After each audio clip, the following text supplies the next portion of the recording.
Wednesday in Tryon, North Carolina, and we'd love to enjoy the leaves, but we can't see across the lake because of the fog and the clouds.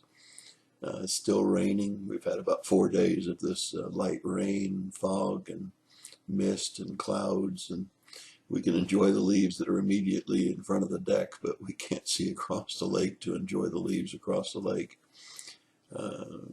We saw pictures of the clouds on the way up a couple of days ago where it looked like there was a lake or something below the mountain, and it's really just clouds. I'll have to show you that video clip so that you can see that and see that compared with the way it would be without the clouds. So we're sometimes above the clouds. I heard a woman one time tell her daughter, "You ought to marry an archaeologist." And she said, "Because archaeologists are so smart." And she said, "No, archaeologists like to study things that are very old, so that means he'll stay even more attentive to you as you get older." So maybe I should have married an archaeologist. In any case, we're back in AD 28. Jesus and this particular story is accounted in all four Gospels.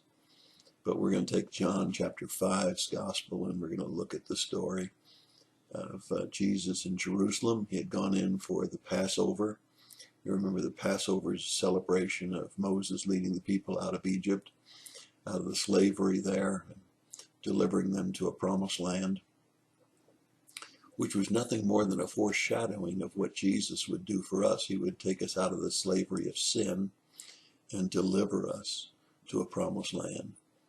It's a beautiful foreshadowing, and if you've never heard me speak on the subject, you ought to go to sermon.net and take a look at the Passover, as it's a foreshadowing of what Jesus did for us.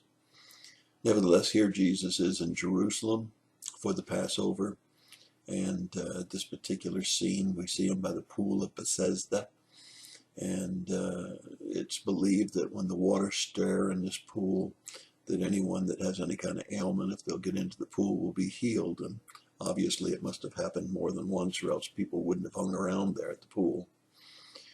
Nevertheless, Jesus is passing by, and there's a man laying there that's been there.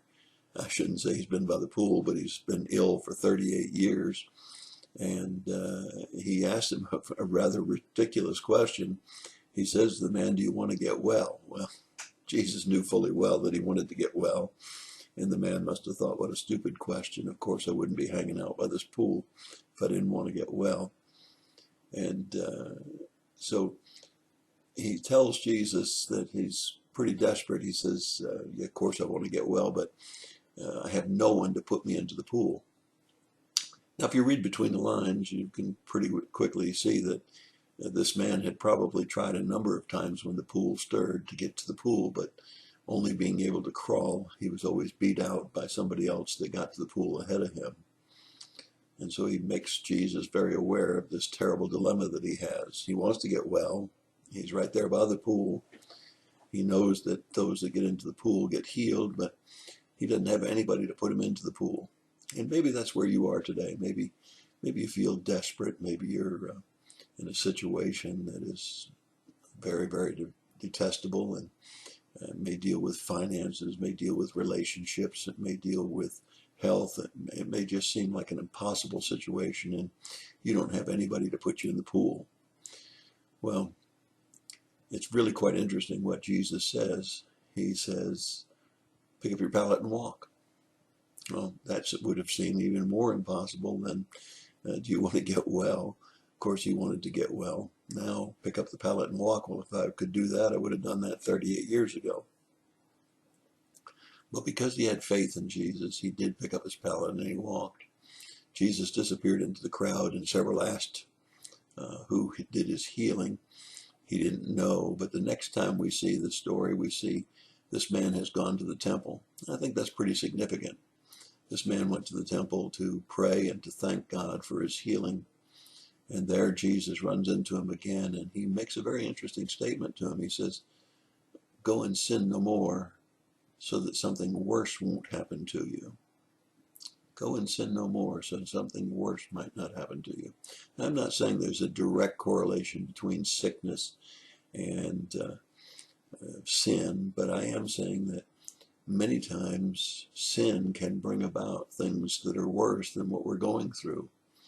And Jesus reminds us that we, even though are forgiven from sin, and even though when we sin it's not going to prevent us from going to heaven, there are some physical things and there are some mental things, there are some emotional things that could happen to us that are worse than our current state if we continue in sin. And so it's very, very important for us to remember that Jesus has healed us when we accepted him as our Savior. He's freed us from the slavery of sin. But he tells us not to continue in sin because something worse than our fate before might happen to us.